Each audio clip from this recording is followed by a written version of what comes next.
Hi, I'm Jake Algersma, a Pioneer sales rep from Haldimand County, Ontario, and you're listening to the Pioneer Made to Grow podcast.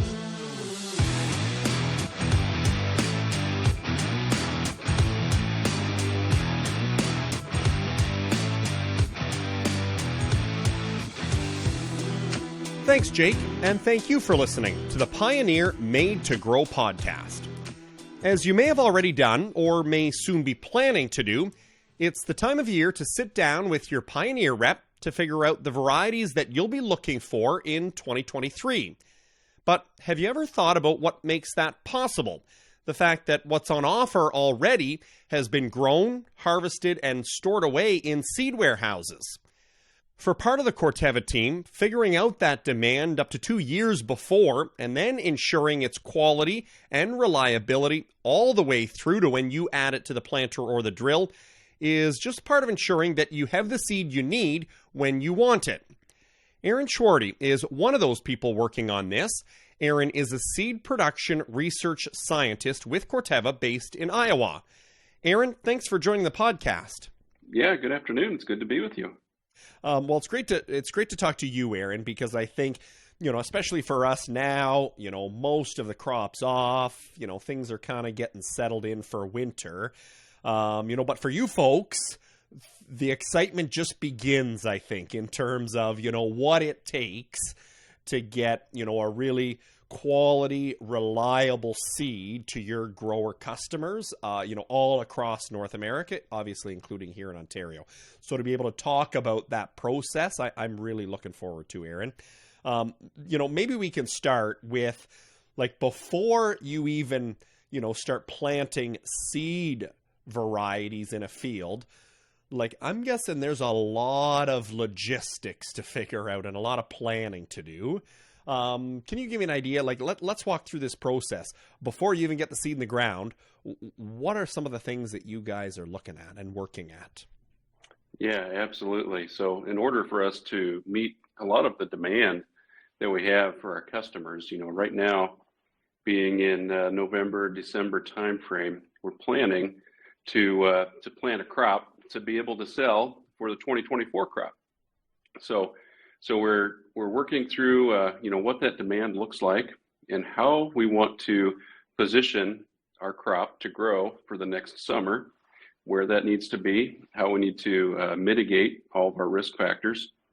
Because as you know, we're basically manufacturing out in the field, right? We don't have a roof on top of our seed corn fields. So we have to deal with Mother Nature and everything that she brings with it, whether it be drought, excess rain, wind, hail, etc. So by doing that, we will try to split up some of our production to mitigate those risk factors. We try not to put a single product all in one spot. It allows us to, at the end of the year, meet as much of that demand as possible for our customers. Well, then when you do talk about spreading that out, that makes sense in terms of spreading the risk out. The other thing is when you're looking ahead to, as you said, 2024 already in terms of what the demand looks like how do you map out even what varieties and hybrids growers are looking for? Yeah, so that all comes from a lot of those discussions that happen with your sales reps and our commercial sales teams. So they go out and they're seeing a lot of these products in the field this last year, anticipating what their customers will want and how to place those products in the future. So by knowing their customers and knowing the ground that their customers have, they're basically thinking about what they're going to be selling a year from now and how would they position those products. It is quite the thing to think that far ahead. Now, in terms of, you make those plans and obviously then come spring, the job will be to actually get those seeds in the ground. What does that look like? How do you kind of work through the logistics of all of that, Aaron? Right. So we have teams at all of our seed production sites, including there in Chatham, and they are recruiting growers, recruiting fields to plant our seed corn crop. So when we do this, we look for the most stable seed fields, the most stable growing areas, that allows us to be successful in the crop that we grow. By producing hybrid seed corn, we have to use inbreds as the two parents. Inbreds tend to be more susceptible to stresses that may occur, whether it's weather stress, disease stress, water stress, anything else like that. So being placed on the right field with the right producer is very important to being successful. And then when you do talk about kind of that right field with the right producer, I'm guessing that, a lot of those ones that are working with you, you've had a pretty good relationship with for probably many years. Absolutely. Yeah, we go back to a lot of the same ones. Growing seed corn obviously takes some specialized equipment as well, some specialized training as far as how to handle planting males versus females. So there's a little bit of a learning curve to get into seed corn, and once we're there, we really work with them to continue to improve and continue to be that reliable source. Now, something tells me, for all that's gone into it at this stage, that once it's in the ground, the work doesn't stop for you and your team and, the teams across North America. What's the process like through the growing season when you are growing, seed corn? Absolutely. So, yeah, the process is just getting started. So having a good plan, sets you up for success. However, there's a lot more to yet happen. So once we get into the season, we try to track how well things are doing so we can anticipate how much we may get from those products, from those fields. Because growing a hybrid seed crop takes two different parents, a male and female, we have to manage them separately. So we have to prevent the female from pollinating itself, allow for the male to do all of that pollination. And then once the male is done, we can remove it and watch that crop as it dries down and gets ready for harvest. When we think about seed production, we do strive for very high yields, but when we think of yield, we think of the number of seeds that we can capture off of that field, not just total weight. So we like to protect that crop with lots of different IPM type of strategies in order the most success that we can get out of each of those plants and have as many harvestable bags of corn that we can get from that crop. And then when you do talk about those IPM strategies, Aaron, like, in on top of yield, what does that do to seed quality as well when you're looking after it that way? Yep. So seed quality is driven by many different factors: genetics, environment, management. So some of the management areas that we look into are fungicide applications, insecticide applications. Obviously, things like corn earworm are a big concern for us. They can get into that ear and start to chew on those seeds, and anything that gets chewed on is reduced quality. Similarly, with other diseases, we want to make sure that we keep that as clean as possible. And by doing that, we have the healthiest seed available at that time of harvest. And when harvest time comes around, the quality of that seed is at its peak. From that point, anything that happens can only reduce that quality. And when we say quality, we're thinking of things like cold germination, warm germination, and vigor for when that crop is then propagated later. Well, then let's talk about that in terms of, that peak quality at that harvest. It's a process that, a lot has just gone through in the last couple of months, particularly for those seed growers, here in Ontario. What happens to ensure that quality stays at its peak? What are some of the steps you go through? Yep. So in typical grain production, corn is usually allowed to dry down to 20 or 22% or even down to 15, 16% moisture in order to facilitate handling. For seed corn production, we're looking at harvesting corn starting in the mid or upper 30% moistures. As soon as that black layer or that physiological maturity occurs, we can start harvesting that crop at that peak quality. So we basically remove the crop on the ear from the field, an uncontrolled environment, into more of a controlled environment where we can really monitor that seed quality and control everything that happens to it. So we pick it at a very high moisture on the ear to avoid any excess mechanical damage that could happen. It'll get placed into drying bins that will dry them by batch. We monitor the speed of drying, the temperature and pressure to establish a very gentle yet steady dry down of that crop over 36 to 72 hours in that bin. Once it is at our target moisture, then we can take it and stabilize it into bulk bins where we can cool it off and really have it in a very stable form until it's needed. And then basically, is it a case of just kind of managing that after it is dried down, managing that until it's ready to go in a bag? Yep, exactly. So we'll test it for quality as soon as we have it dried down and ready to go, just to make sure it meets our initial quality specifications. And once we have ensured that it does, we can condition it. So we can separate the seed by different sizes, rounds, flats, larges, smalls, and it can go through gravity tables to sort it by density. It may go through color sorters to kick out any off types. For instance, anything with some light insect damage or mold or silk cutting or kernel popping. And then once that is all done, it can get treated and bagged. And after that happens, more testing occurs to ensure that through that process, we have not degraded that seed quality to an unacceptable level. Well, I'm glad you brought up that testing part, Aaron, because our next guest is actually Monica, who looks after, a lot of that out of Chatham in the lab. So that's a great segue to go to Monica. But in the meantime, Aaron, thanks so much for walking us through all the steps until it does get to the lab. Thanks very much, Aaron. Thank you very much. As mentioned, our next guest is based in Ontario out of Chatham. Monica Garcia is Corteva's Seed Quality Testing Lab Manager. Monica, thanks for joining us today. Thank you, Andrew, for having me.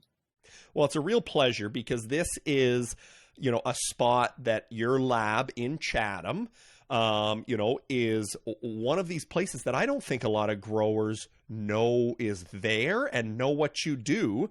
So it's going to be a great window to what's happening here in Ontario. Maybe let's start there is just, what are you doing in your lab, Monica?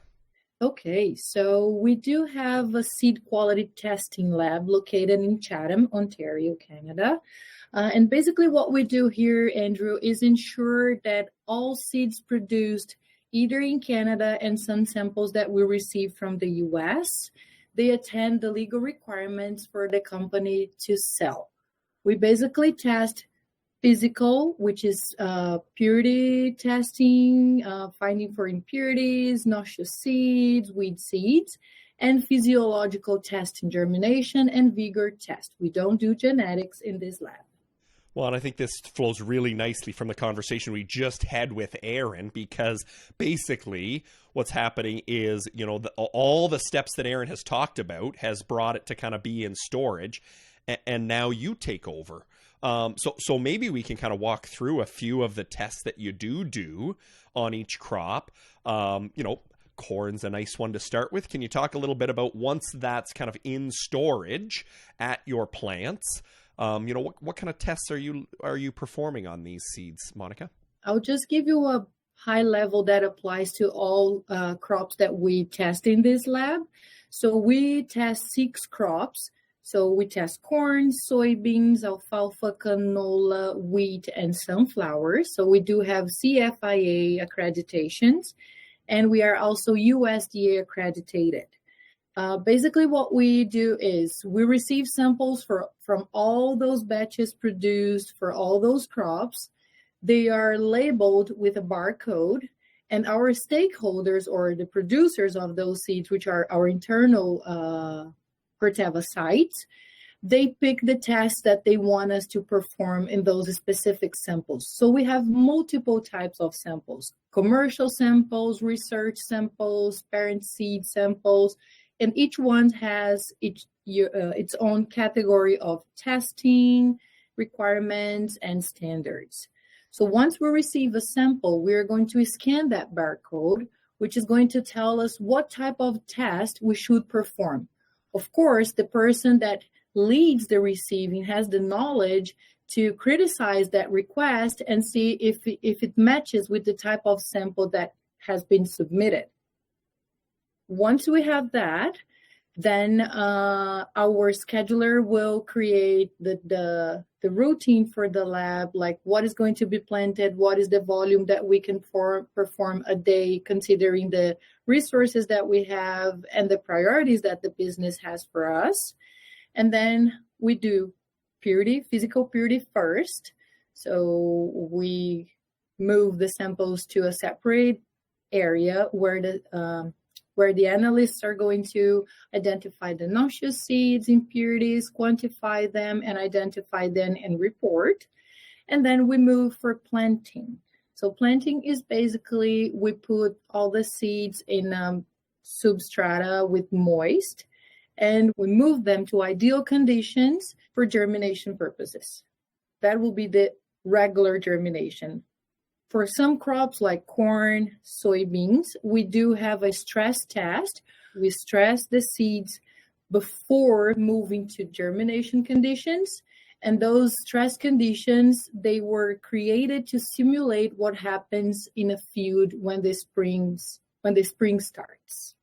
That actually, when you start to talk about all of the things that you're looking at, Monica, it sounds like, in my head I thought, oh, you'll be quite busy, leading into spring, but it sounds like the lab actually is running kind of on full bore all the time, just to be able to kind of manage all of these.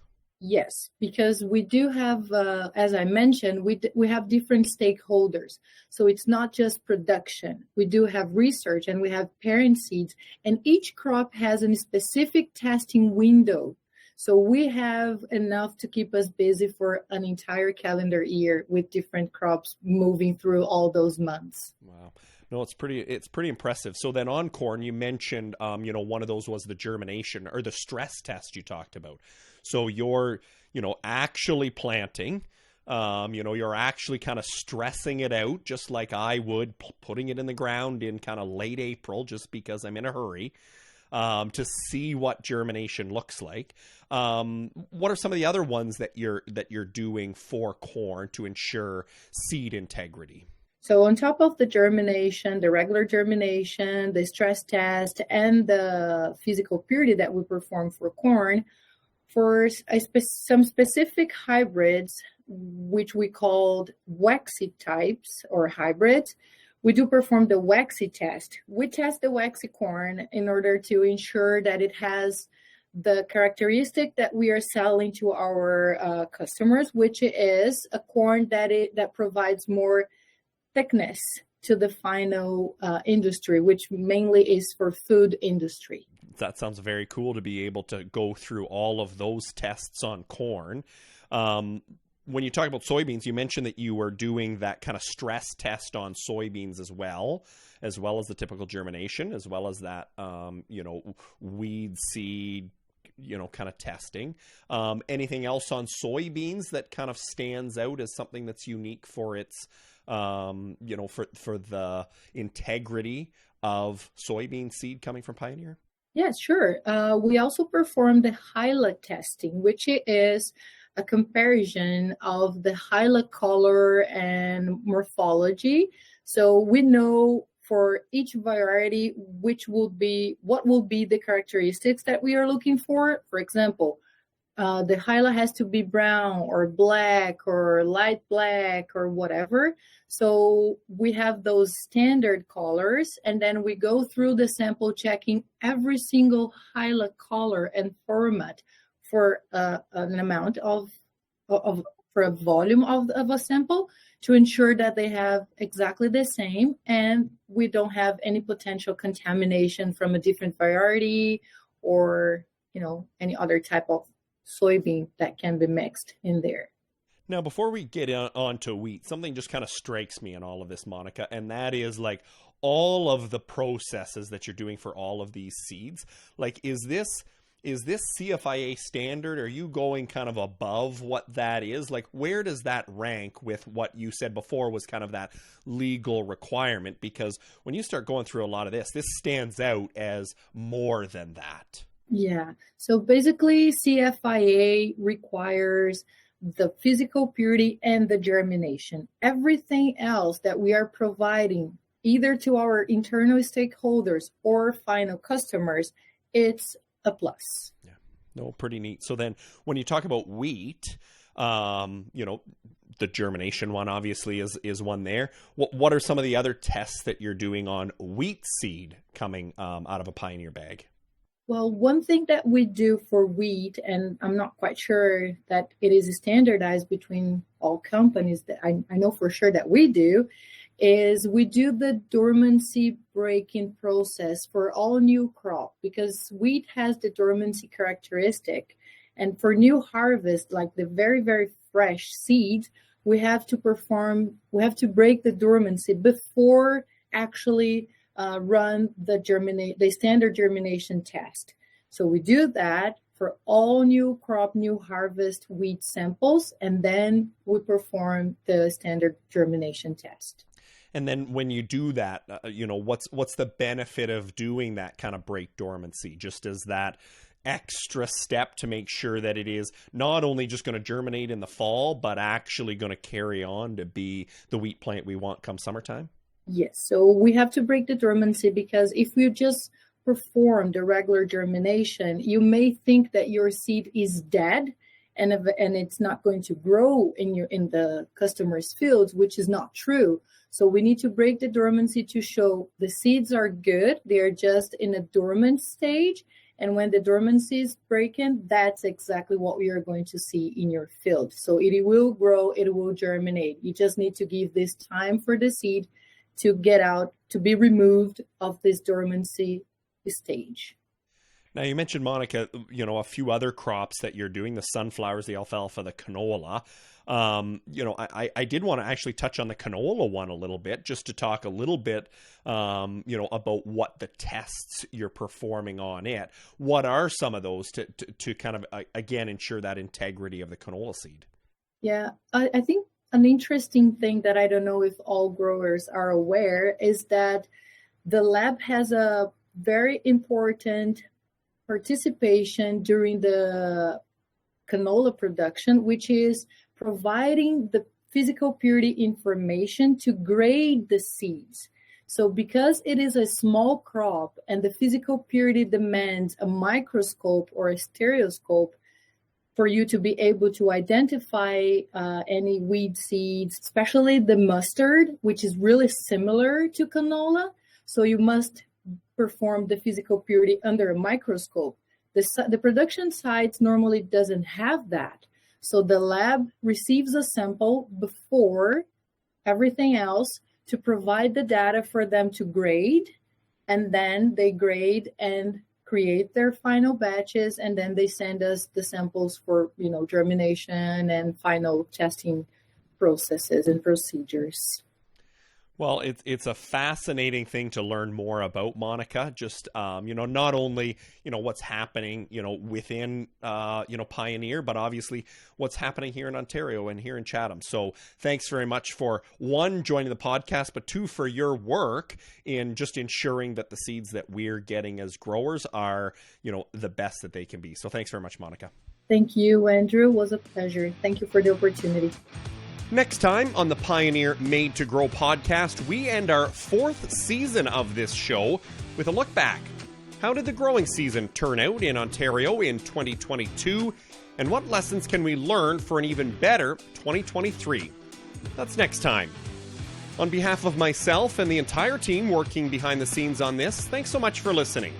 Don't forget, you can always get in touch on Twitter at Pioneer Seeds CA, or my personal handle, Fresh Air Farmer. And for more information or advice, talk to your local Pioneer rep or visit pioneer.com/Canada.